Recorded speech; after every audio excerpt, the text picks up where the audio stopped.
The FBI's annual report on hate crimes shows the number of incidents rose sharply in Michigan in 2016. The same was true nationally, with many of the hate crimes occurring after the November election that year. Michigan saw a 29% jump in hate crimes reported to police. That is much, much higher than the national increase, which was at 4.6%.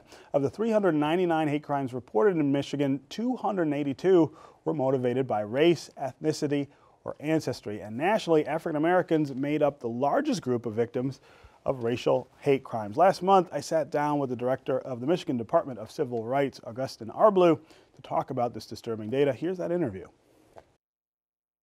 I think we had a conversation after the election last year. I remember. That predicted that this was going to be the trend we were going to see in 2017. I don't think I was thinking at the time that the numbers would be as bad as they are. Well, a few things that we see. Yes, the numbers are not encouraging. Two, it is an opportunity to address it. We looked at this from 2014 to 2016. We just didn't look back 1 year.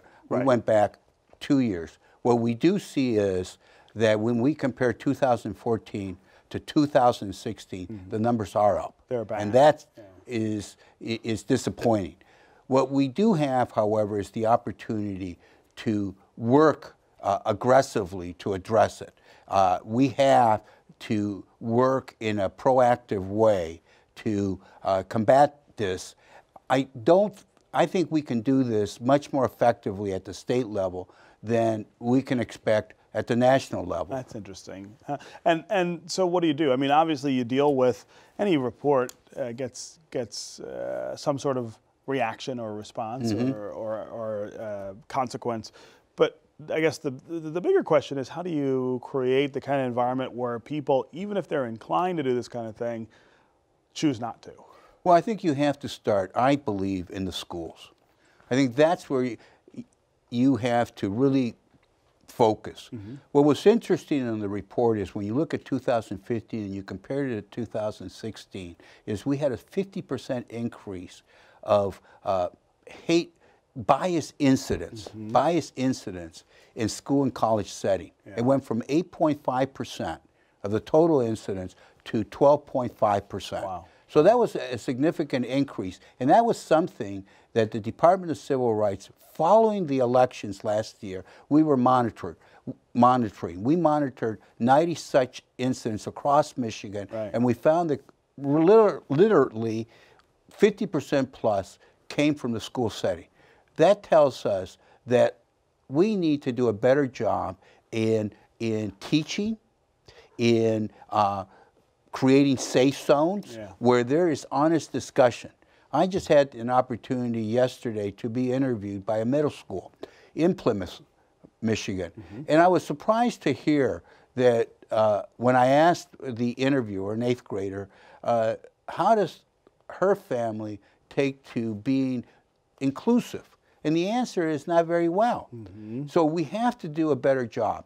And we have to create these partnerships between parents and schools and teachers. I think it's hard to talk about racism, to talk about hate and bias in a school setting. But we have to do that. And we have to, because our minds are built up to try to be efficient. And these things have been taught early on. And if it can be taught early on, we can teach them differently. It can be taught a different way.